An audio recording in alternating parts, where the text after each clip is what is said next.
Assalamualaikum warahmatullahi wabarakatuh. Sehat. Waalaikumsalam warahmatullahi wabarakatuh. Waalaikumsalam warahmatullahi wabarakatuh. Sebetulnya ketika saya tahu di kitab Nasuhil Ibad karya Imam Abu Jad, itu tercetus bahwa ternyata ibadah kita yang berpuluh-puluh tahun ada yang di mata Allah itu sebetulnya tidak akan terbayar oleh hanya nikmat mata saja satu. Tapi kita itu masuk surganya karena rahmat Allah Subhanahu wa taala atau kasih sayang Allah Subhanahu wa taala. Yang saya tanyakan sih, bagaimana sih untuk mencapai derajat menuju betul-betul kita ini mendapatkan rahmat Allah Subhanahu wa taala atau derajat kasih sayangnya Allah Subhanahu wa taala sehingga amal ibadah yang berpuluh-puluh tahun itu tidak menjadi sia-sia di mata Allah Subhanahu wa taala.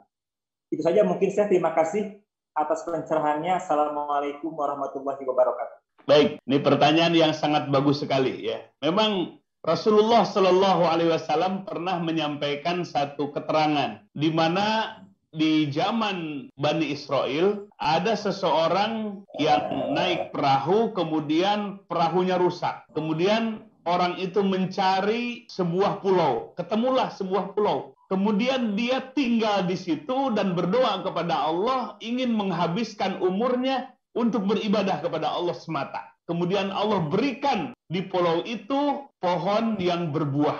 Kemudian air yang tawar untuk minumnya. Kemudian dia beribadah siang dan malamnya. Ya, jadi pekerjaannya itu ibadah saja. Ibadah dalam pengertian ibadah yang langsung kepada Allah. Kemudian nanti di akhirat orang ini dimasukkan ke surga atas rahmatku, firman Allah. Maka orang itu menolak, ya Rob, aku ingin masuk surga dengan amalku itu, di mana aku telah berpuluh-puluh tahun beribadah hanya ingin dengan amal itu. Maka akhirnya Allah Subhanahu wa taala suruh ditimbang. Ditimbanglah seluruh amal ibadahnya, kemudian ditimbang dengan nikmatnya mata. Jadi semua ibadahnya ditimbang dengan kenikmatan mata. Maka yang lebih berat adalah kenikmatan mata.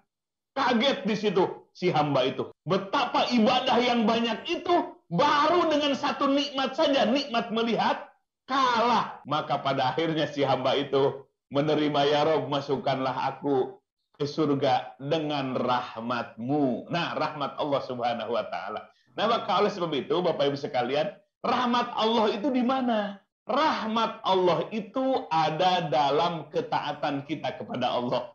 Jadi kalau kita ingin dapat rahmat Allah, taatlah kepada Allah. Seperti murkanya Allah di mana? Dalam maksiatnya kita kepada Allah. Jadi kalau kita ingin dapat rahmat Allah, taat kepada Allah. Ingin dapat murka Allah, na'udzubillah, maksiatlah kepada Allah. Nah, jadi bukan ibadah kita yang membuat kita masuk surga, tetapi rahmat Allah. Dan rahmat Allah itu harus disambut dengan belajar kita ibadah kepada Allah.